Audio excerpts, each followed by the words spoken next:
Welcome everyone here to the Thriving Marriage Podcast. I'm Heather Choate with Marc Johnston. How's it going? I'm doing all right. How about yourself? How are you doing today, Heather? Real good.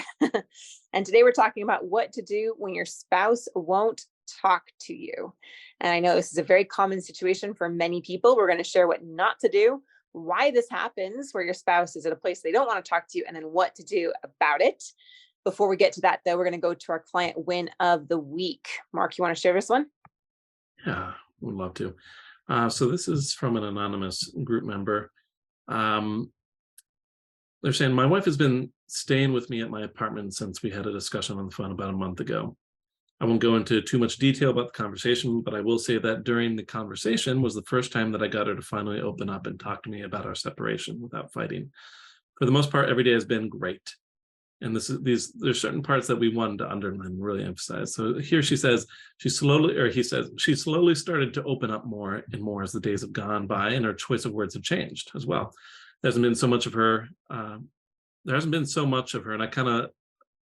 her and I kind of talks like there was before. Now she's using terms like us, our, or we a lot more often. I've been going through a lot of the program for roughly 2 months now, and about a week ago I took advice from my coach and finally asked my wife if there were some needs of hers that still need to be met, or if there's something that I could be doing differently that she may want me to do. She stated that she has already noticed a lot of changes in me that she longed for quite some time, and that I should just continue doing what I'm doing. I feel like this is a good spot. Now, I wish I could go in and talk to this person and be like, okay, well, now let's actually capitalize on this, and let's actually make sure that we solidify this position. But this is a really big win just in and of itself, that they have gotten to this point and that they're at that moment where his wife is saying, okay, this is good, this is okay, and we can keep going forward. Still a lot to be done. Just from reading that, I can see that there's still a lot to be done, but it's a good win.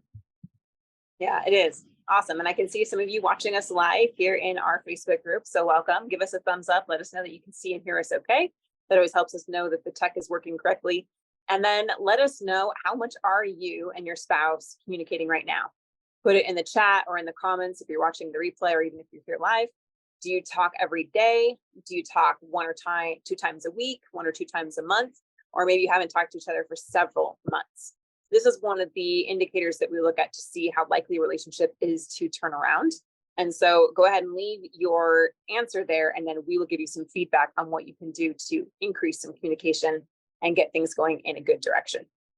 So the reality is, unfortunate fact here is that most of us in this audience, right, you're at a point where your spouse really isn't talking to you. Maybe they've blocked you, maybe they just say, I don't want to talk to you anymore, or maybe things are just very surface level. You can talk about maybe the kids or the divorce even, but you can't talk about the relationship. And Marc and I, we're not going to sugarcoat this. This is a very difficult situation, and it generally means that there have been some bigger problems leading up to this for an extended period of time. Now, does that mean that everything's over? Absolutely not. Does it mean it's going to be more challenging to tackle? Yeah, it is.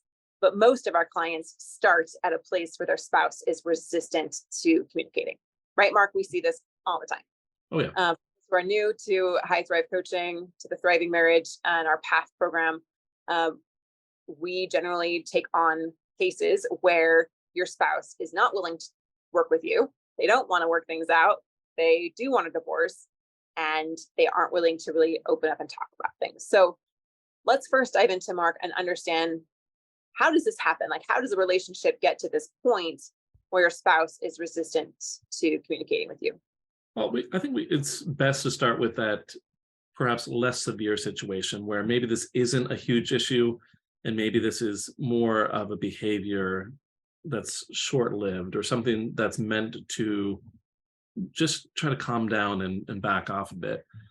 So, especially if there's been a recent fight or a very big problematic event that happened recently, that's if something like that has happened and your partner isn't talking to you, that's very likely to be the culprit. Like, here's this thing that's happened, and this situation, what's going on there's very likely a lot of emotions running through everyone, and they just might be emotionally flooded at the moment. They might be very sad, upset, angry, something, whatever it is, they're having a difficult time being present with constructive communication right now. And while that's not great, it probably means that communication may be possible once everyone's cooled off. But this is like usually when I get a client in that says my partner won't speak with me and they won't communicate with me, it's usually not this. It's usually not this temper, unless they're really panicking, and this is very different from other situations. Usually if they're saying that, like this, the communication is not happening at all, it's usually some other reason here. One of the other reasons might be is perhaps there's just been a lot of resistance from you when there has been communication over the years. In my experience, people will shut down and they'll give up when communication is given a whole lot of resistance. And what that might look like when I'm talking about resistance, I'm talking about perhaps your partner's come to you and you haven't been interested or excited about the conversation, or maybe you've been reasoning out why some of their plans aren't really feasible or won't work. Maybe you've not been hearing them, maybe you've been talking over them, not paying attention to what they're saying. There's a lot of different things that could be happening here that looks like resistance. Other examples might be unwillingness to talk about things on a deep level, or maybe there's a lot of judgment and blame and criticism. A lot of this, though, can be like a big culprit here when we're looking at communication being shut down, especially if it's been repeated a lot over the years, if it's become a little bit more the norm, even more so. Lastly, I'm looking at like what people do in order to protect themselves when things are getting really overwhelming. The last reason, like I'm talking about here, is emotional flooding. And I kind of mentioned that briefly a bit for that first reason, like if there's been a big fight. Emotional flooding is just when things have become too much. I especially see, if there's a lot of other stressors in a person's life, if there is a lot of tension with a couple, this emotional flooding, it gets to be too much and people start shutting down. Maybe it's very consistent distress. Maybe there's been a little bit too much leaning on your partner to solve your problems. Maybe it's that a lot of conversation has been revolving around complaints or what's going wrong. So we have like all these different reasons here, Heather, and possible explanation. Now I'm going to say that this doesn't necessarily cover everything, but like I do think that this covers a lot. And some people, they're just going to simply stop talking at all, especially if if having conversation is just going to be too much. Like a lot of things I look at when this is going on is just trying to get to some realization that your partner has their own life, their own stress apart from you, and it just might add up to too much. And so a lot of this is looking into where are these areas of overwhelm and perhaps what can we do about that. But anyways, I'm kind of rambling a bit here. There's like I said, this is not comprehensive by any means, but these are, I would say, the most frequent reasons why communication has shut down. Do you see any other big culprits here that we want to look at, perhaps?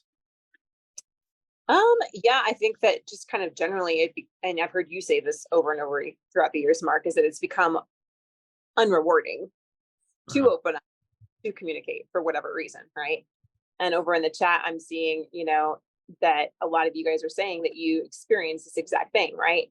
Robert says, we barely communicate at all, maybe a few words every couple of days. Usually it's just about the kids, or it's only about bills and him still wanting to leave. He's convinced himself that his affair with a female soldier while he was deployed is because I didn't trust him, things like that. And so these are some reasons why communication is broken down. I'd love to hear from you guys in the comments.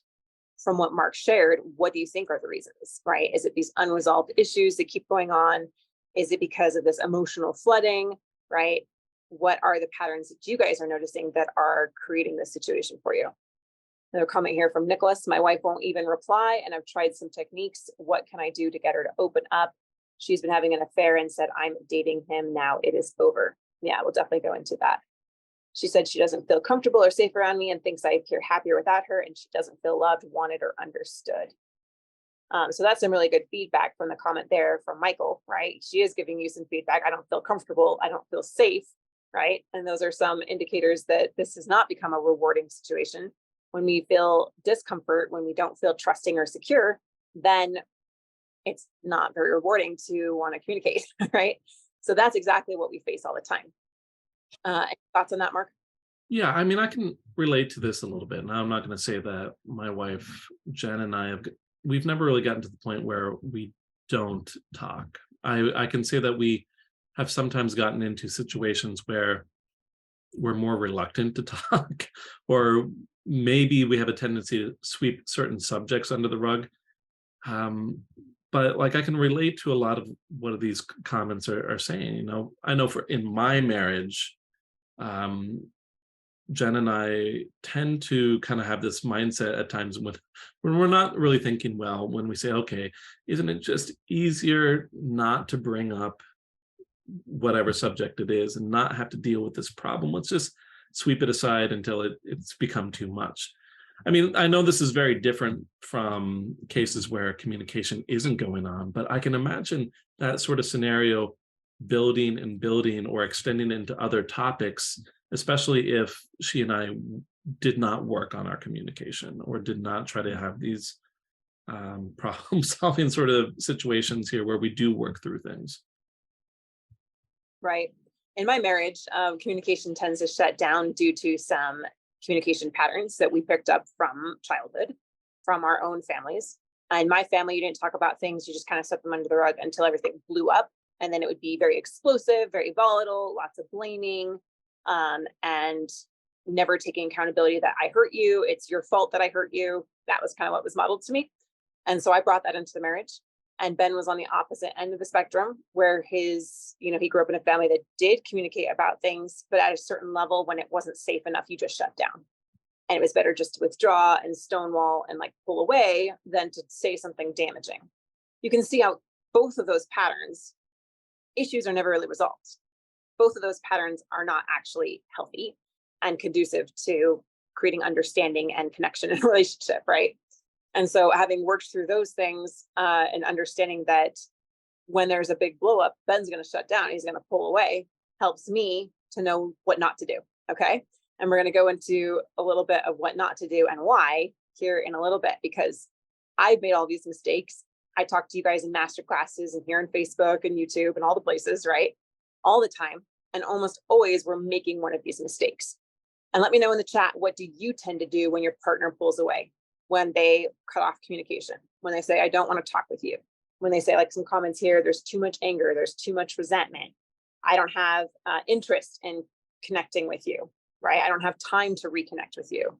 I don't feel safe to reconnect with you or open up conversation. So what are some of the things that we see happen here when communication starts to shut down, Mark? And let you may know in the chat what you guys do, because I've done all these things myself as well. Sorry, the question was, what should we do? No, what do we see, what people should not do and why? Yeah. Well, in terms of what not to do, I see it kind of depends on the personality, in my opinion. I do, like you mentioned there, you and Ben approach shutting down in very different ways, like either being a little bit more explosive or just shutting down, backing off, stonewalling. In either case, whether your partner is stonewalling or being a lot more explosive when conversations do happen, it can be a mistake to push for communication, especially those that are backing off and stonewalling. If you really hound them, it really kind of intensifies that need to back off. Those type of people who are a little bit more averse to those really heavy, hard conversations. In my opinion, it puts a lot of pressure on things, and it doesn't really lend itself to feeling respected. If you're saying I don't want to talk and you're getting really pushed, I will see some people dig their heels in. Further, if you're making a lot of demands, you know, if you demand that they need to talk right now, or if you demand that they should just get over things, and you know, whatever it happens to be. I saw one case not too long ago where a husband had made some mistakes, and his wife wasn't talking with him, and said, well, you need to forgive me and get over it. And he was getting really upset that she wasn't complying with this, and that really just shut down communication even further. Looking further here in terms of what not to do, I see some people try to play games. Sometimes this really appears a lot like manipulation. So they might say, okay, well, fine, if you're not going to talk to me, then I'm not going to talk to you. Or I'm going to try to make them jealous, so then they'll want to come and talk to me. And I really, really recommend against those sort of games that you're trying to manipulate or force your partner into talking to you for some other reason. It just never seems to go well, in my opinion. Heather, what else are we seeing? What else should they not be doing? I'm even seeing this somewhat in the comments coming here on Facebook, but definitely going into the begging, the pleading, you know, please talk to me, and over apologizing can often take this kind of like desperation of, I'm just apologizing for everything, and you're over apologizing in an attempt to try to get them back, right? But all of this stems from a place of fear, right? And when your spouse, your partner feels that fear, it won't feel safe, and they won't want to open up and talk to you, because they just see that you're coming at them with so much desperation. And so we'll go into this a little bit, is create space for safe communication and make it feel rewarding for them to open up. And then the other thing that we often see is just freezing. Like some people said that here in the chat as well. Like, I didn't know what to do, so I just stopped talking and hoped that things would just cool down, or maybe a counselor recommended like a no contact period. And so you end up just kind of doing nothing. And while sometimes a cooling off period can be helpful, generally just having no contact or doing nothing, like that's not a solution, right? You need to have proactive steps on what to do to bring you back together, and to have expectation on how you're going to communicate going forward. So we all know, like, we could have better communication. I've never talked to any couple, even the happiest ones I know of, that are like, can we improve our communication? Yes, because it's such an important thing, right?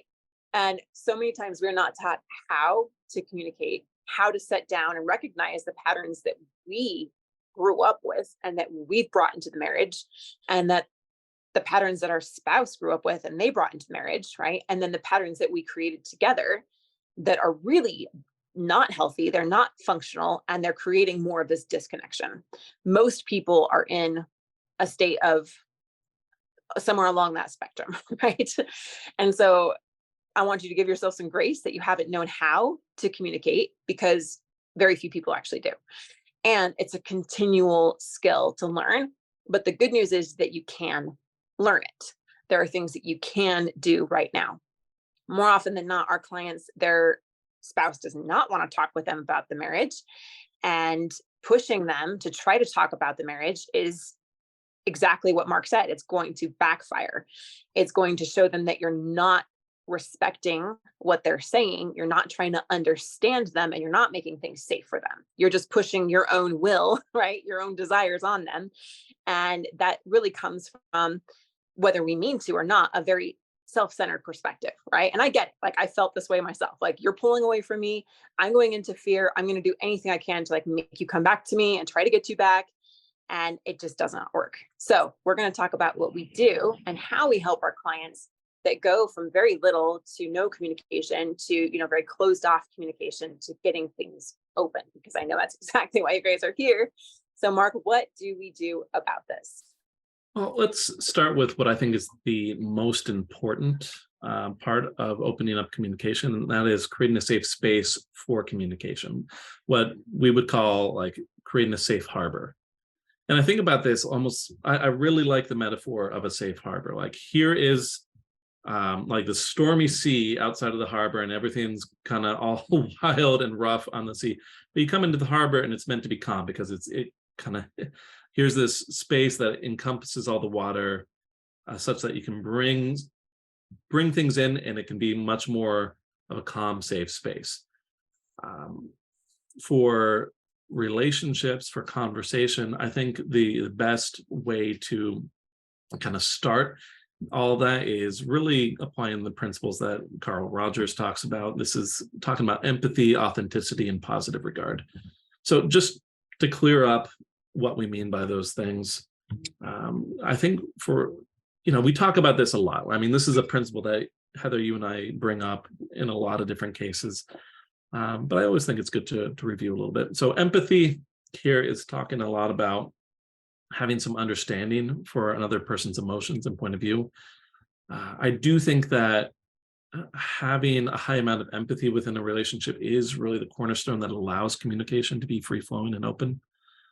Authenticity, I do think it is important for one to be authentic, and for you to, even if your partner is the one that's not really sharing a whole lot, for you to be open with your own thoughts and feelings and demonstrating how even you sharing some potentially hard things might be okay. It's a lot about being open and allowing your partner to be open in turn. Now, a caveat to that, I think I mentioned this, it was on my mind because I've actually watched this movie several times recently. I think, Heather, I asked you if you had seen it, but this is turning into one of my favorite movie quotes that I've seen recently. This was from The Glass Onion.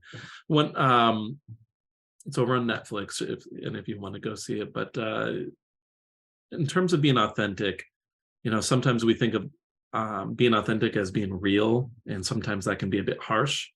And one of the main characters in the movie The Glass Onion, he comments to someone else who has that kind of mindset. He turns to them and says, okay, it's a dangerous thing to mistake speaking without thought for speaking the truth, or in this case, being authentic.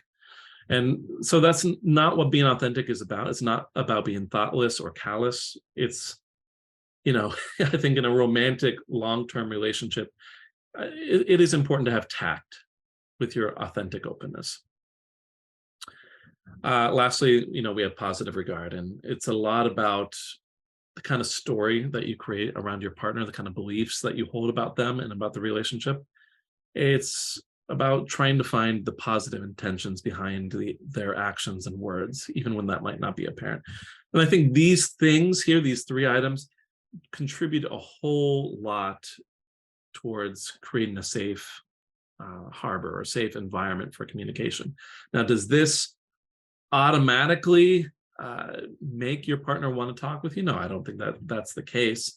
But I do think that this needs to be present for there to start being some repair and to allow for them to open up. What else do we have here, Heather? What else should people be doing to get their spouse to talk with them? Yeah, so a big thing is learn to say yes, to try to make the conversation engaging and rewarding. We talked about at this point, it's probably not very rewarding for your partner to share things, otherwise they would be, right? And so this is where a lot of you can start, and it's looking for ways to join them in maybe their goals or their interests, find ways to support them in what they actually are wanting. And we often talk about making small bids for commitment, right? And this can be small bids for conversation as well. And one of the worst things that you can do if your spouse is really checked out, they're really not wanting to talk to you about things, is to continue to push talking about the relationship. They're not there yet, and you're not there yet. And so if you keep trying to push talking about the relationship, and I'm seeing this over in the chat a lot, which is why I wanted to bring it up, you're not at the place yet where you can talk about the relationship. It's I often compare this to a medical patient, right? And maybe they have brain cancer and they need to have an operation, but they're in cardiac arrest. You go into the ER, are they going to operate on the brain tumor right now? Or are they going to get you out of cardiac arrest first, right? So it's your relationship needs to become stable first. That's the first goal of any medical procedures to make sure that the patient is stable. And right now, you guys are not stable. You have to create some stability in the relationship first before you can go into the deeper issues about the marriage, like the deeper issues of the brain tumor. Okay. So I hope that analogy kind of makes sense. But we want to start with where you're at. If they're willing to talk about the kids, how can you find goals about the kids that you're both open to discussing? How can you show them some understanding? How can you make that a rewarding, positive experience? How can you show some empathy and have some positive regard in the things that you are able to communicate with? Okay. Be excited about what they're interested in and about them. Look at them from a positive light. If you can flip, and I see it right here in the chat, is that you're saying like they're shut down, they don't love me anymore, they're not willing to talk about things. What if you just started changing that story of they're having a hard time and they feel like they're doing the best thing for themselves, and I want to show that I'm willing to support them in that, right? What if you just started flipping everything around? For me, like we talk about this all the time, Mark, like be very careful about your assumptions that you're making about your partner and where they're really coming from. So if you make a negative assumption and say, they just totally shut me down today and I put myself out there and they don't care. What if you turn it around and say, okay, they shut me down and that is hurtful to me, but is there another way of looking at why they did that rather than my story of they don't care, right? And when you start to create a new story, you actually start to create a new reality and you start to see things in a different way. And you open up your mind to actually understand where your partner might be coming from, right? They might not be shutting you down because they don't care. They might be shutting you down because they're scared and they don't know what else to do, right? Or they might be shutting you down because they had an awful day and they just can't handle it right now, right? There's so many other reasons for what they might be doing. And then, really asking questions. And understanding comes from asking questions. So it depends. Like this is one of the challenges that Mark and I have when we do these podcasts. It's because where you are at is so unique for you, right?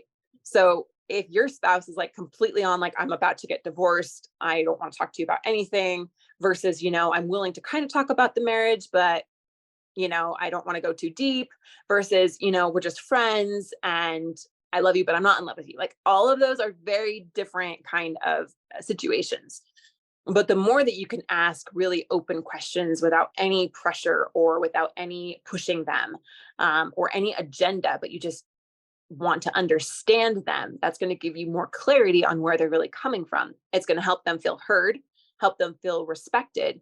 And the more interest that you show in them, eventually they will start to show interest in you. But for most people, that's not going to be right off the bat. So trying to paint like a bit of a picture that no matter where you are, the same principles apply, but there are some things that are appropriate when your relationship is stable to talk about. And there are some things that are not appropriate to talk about when your relationship's not stable, including the relationship. Okay. And that may seem a little backwards or like weird to us because we want to talk about the relationship, we want to solve it, but I promise you pushing for it right now is going to absolutely backfire. So that's just a little bit of perspective into that. Any thoughts on that, Mark, and why this really doesn't work when we keep pushing? Well, and when Heather's talking about like try to avoid talking about the relationship, I think, correct me if I'm wrong, but I think what you really mean is like really trying to push for commitment right in the moment. And certainly like there can be a lot of use to talk about different aspects of the relationship but like you're saying, it all kind of depends on the situation. And like here we are, we're saying, okay, what do you do when your spouse isn't communicating with you? And what we're trying to convey here is there's a lot of different reasons why that might be happening. And depending on the different reasons, the solution might be wildly different. I could foresee some situations where a spouse has gone quiet, but they really want their partner to put in a lot of effort and perhaps make a little bit more of a push. Or maybe it's because things have become so disconnected and apathetic that there's just not really any interest in communicating anymore. Or maybe it's something else entirely. So we try to cover as many solutions and we try to cover as much as we can. But yeah, I would agree that what Heather said in terms of leaving out a lot of the pressure is just generally a good piece of advice in these situations. In allowing, much like a new relationship, allowing your partner to build up their own interest without pressure is just generally a good thing. So yes. Now, with that said, like I was just mentioning here, a lot of these are just good principles for opening up communication. I do occasionally get into situations here, Heather, where simply like making things very engaging and rewarding and being very clear about intentions and creating a safe space isn't enough, right? We get it. We have that. Actually, it's not too infrequent where we run into this, but it's always good to check in on these more basic principles. So I did want to talk a little bit about, what do we do if this isn't working? Right? Are we good to move on in that space? Let us know if you've tried some of that and none of that's worked, because I do want to hear from all of you and see if you're in that same boat. So Heather, what do you think is going on if none of that's working, that creating that safe environment and making things more engaging and being very positive with your intentions and leaving out the pressure? Why would that not be working, do you think? Well, generally it's because a narrative has been so built up in your spouse, right? They have this belief about you.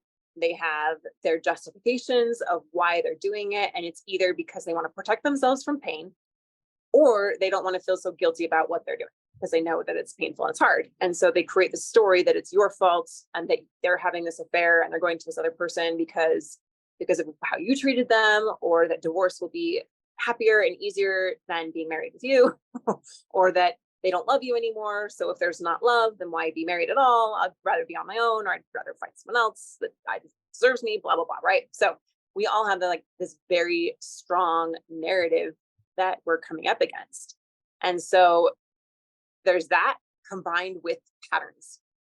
And I talked a little bit about the patterns I was in for many of my married years. I've been married almost 18 years now.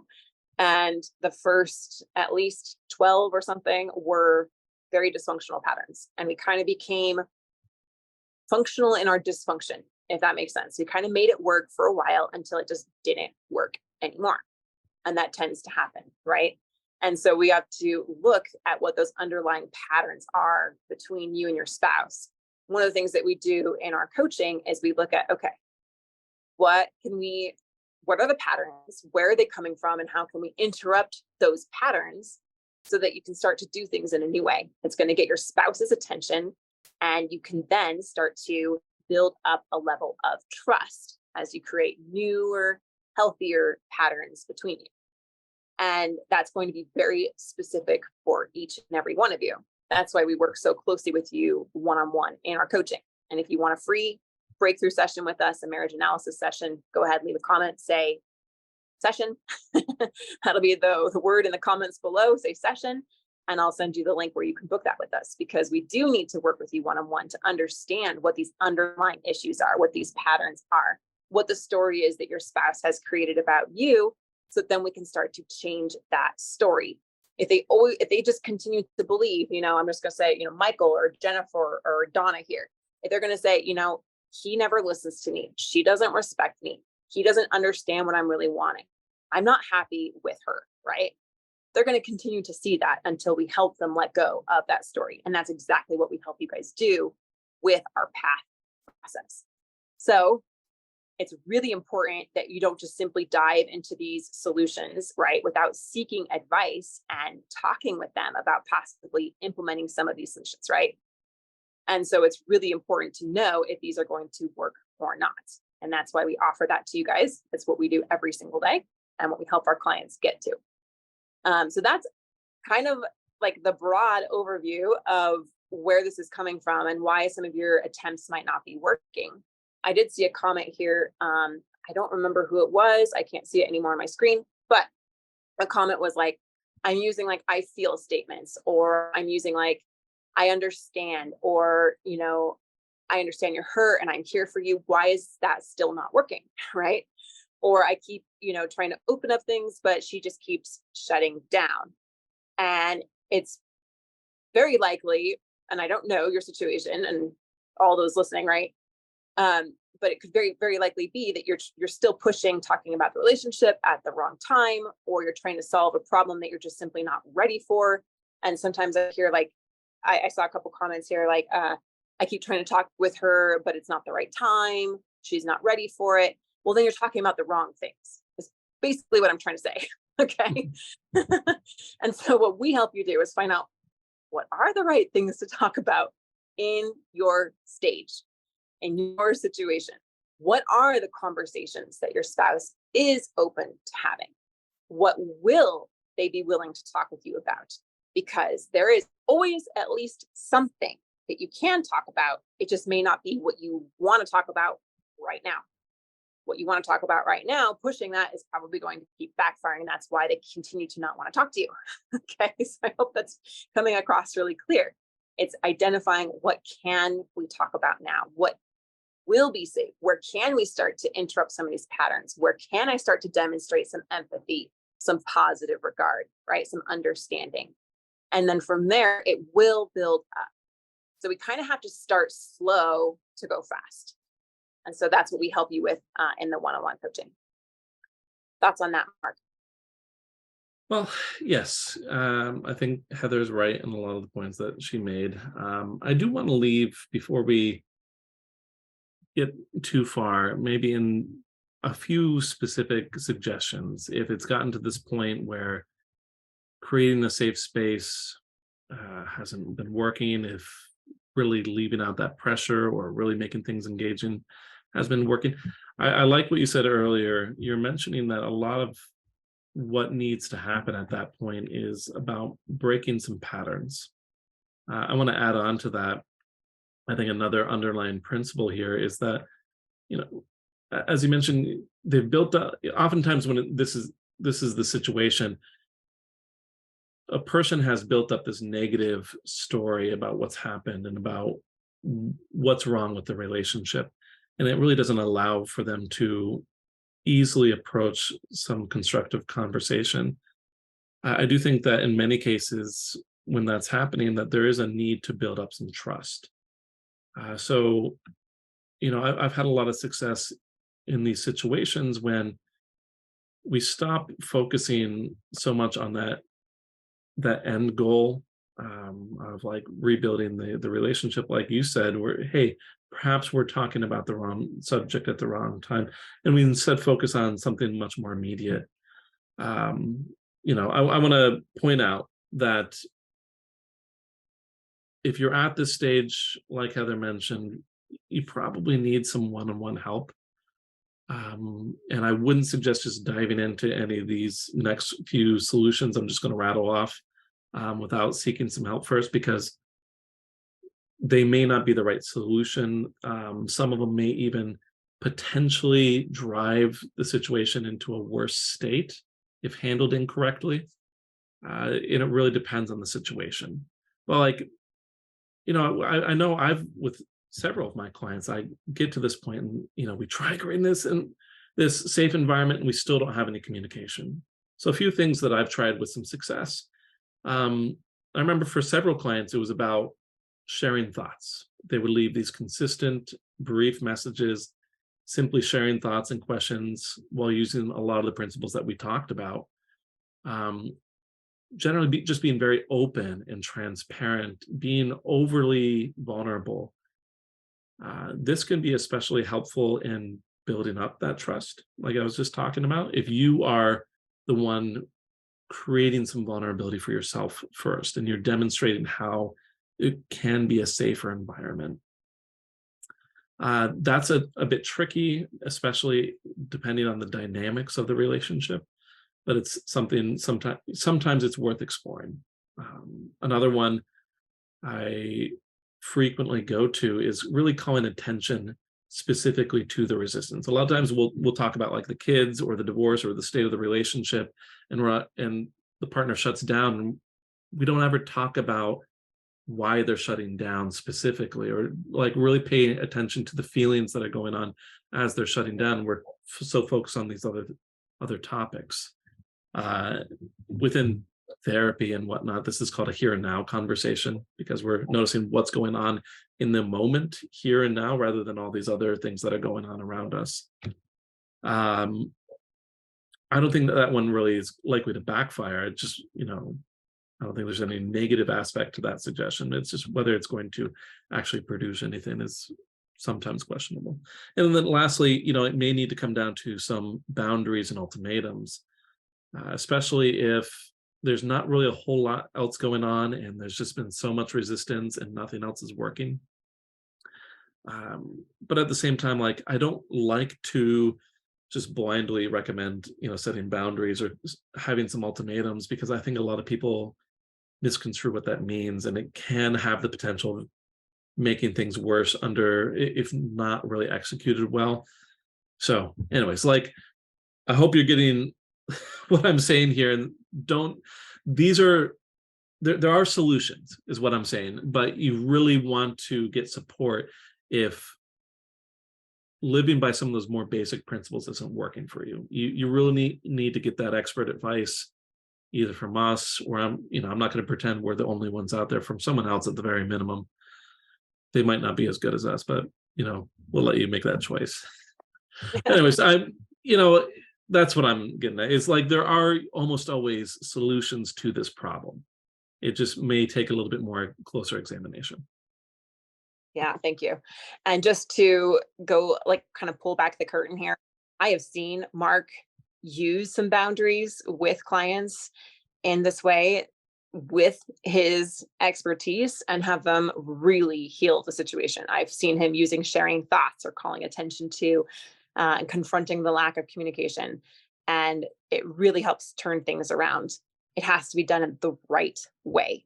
So it's vital that you know what problems you need to solve in the right order. That's one of the most important things that I hope we can convey to you. And that's one of the things that we focus on here with our path process. You need to solve the right problem in the right order. Okay. Just like it takes time for a brand new baby relationship to flourish into like this passionate love affair, right? You can't go to the passionate love affair and major commitment on your first date. Okay. So just in the same way, you guys cannot go from 0 to 60 right now. There are baby steps that you need to take along the way that are going to get you to that ultimate goal. So I would love to know from you guys in the chat, what stood out to you today? What do you feel like would be most helpful for you going forward? And where would you love your communication to be in like 3 months from now? Okay. So leave those in the comments. What stood out to you? What do you feel like you need going forward? And where would you love for your marriage and your communication to be in 3 months from now? Now, it doesn't usually take 3 months to get, great communication open. This is actually one of the very first things that we help our clients with. But again, we're going to start small and slow so that then it can eventually go fast. That's the key to success here. I saw a lot of comments, and I'm just going to touch on this really quickly, about affairs. So I see, how do I handle it with a third person involved? My hubby is dealing with 2 women, and it's not open to communication with all of us. It causes problems. And yes, it's okay to ask that. Yeah, thank you. And I saw several other comments as well, that as soon as the other person is there or involved, like, all communication just shuts down. And so in this kind of situation, it needs, again, to be handled with care. And when we go into boundaries, that is so vital with affairs. And it's so important that you do them in the right way so that you can be safe and you can start to mend this broken trust between you. So that's just very brief nugget I wanted to throw out there. We do have other podcasts. And of course, in our coaching program, we go deep into training about affairs, how to put in healthy boundaries, how to have healthy communication, how to restore and heal trust. So if you want more help with that, just leave the comment affairs, and I'll make sure that we send you a podcast and resources on affairs specifically. Okay. All right. So I can't wait to hear where you guys want your communication to be in 3 months from now, and what you feel like you need to really move things forward. Let's go to our marriage myth buster. And this one came, I saw this several times, and I think, Marc, you've seen it too in the group, about forgiveness is just forgetting. And I actually asked you guys here what's some of the worst marriage advice that you've ever heard. And I heard several times that you should just forgive and forget. And so, Mark, what does that mean? Forgiveness means forgetting. Well, yeah, and like you were saying, Heather, we pull these from comments that we either see in the group or from sessions that we have or things like that. And I actually ran into this just not too long ago. So I want to relate a quick story with this. So in this case, they described a situation where there had been, some might call it verbal abuse for the last 6 to 10 months or so when I had talked to them. It had gotten to the point where they had separated them and separated for several months, and things were starting to finally calm down, and I helped them get to the point where they are talking again. One of the issues, however, was this sentiment that there should be forgiveness. And to one of the individuals, that meant forgetting what had happened and simply moving on. And the wife in this case, she's like, well, no, we need to work through this, and I'm still feeling hurt. There's going to be forgiveness, and and then it kind of sparked up some arguments again. So what I'm getting at is, like, in this case, there was this willingness to move on, and I think this is the case in a lot of situations, that it needed to be a little bit more carefully. The problem, I think, with the idea of forgiveness means forgetting is that it's a bit lopsided. It doesn't really take into consideration the experiences or the feelings of the one who has been hurt. And I think it's a lot more the focus on the one who's looking for forgiveness. Now, this isn't always the case. Perhaps there is some desire to sweep things aside and just forget what's happened. But I do think that a couple can really create forgiveness. But in my professional opinion, the ideal situation for forgiveness means that there's an effort to fix the situation that created the need for forgiveness in the first place. Furthermore, if we're going to be able to put things behind us, if we're going to get to that point, it really needs a lot of examination on what has happened, and to see whether, forgetting is actually a healthy thing to do. Things like repeated offenses may warrant forgiveness, but perhaps not forgetting. I remember another case some years ago where the wife was coming and talking to me, and her husband had multiple affairs, and each time he would come back and he would ask for forgiveness, and she would forgive him. But at what point does it become unhealthy to say, well, let's forget what happened here? At some point, patterns start emerging, and it's not really healthy to forget what has happened. So I do think that to a certain extent, it's really great for all of us to forgiveness is, I think, is great. Just, I would say universally, that's a good principle to come to for both parties. But depending on the situation, forgetting may not be a great thing to move towards. I think with time and with some effort to build up trust, absolutely. But otherwise, it can be detrimental. So there we have it. I agree. Forgiveness is something that you do for yourself. But I don't feel like forgetting is actually, like Marc said, very healthy. I feel like we should learn from the painful experiences that we go through and let them become a blessing in our lives, even to the point where you can look back on that situation and say, it was really hard, but I'm so glad I actually went through that, because look at where we are now. Look at how much I've learned. Look at how much better of a person I am. Look how much closer we are as a couple.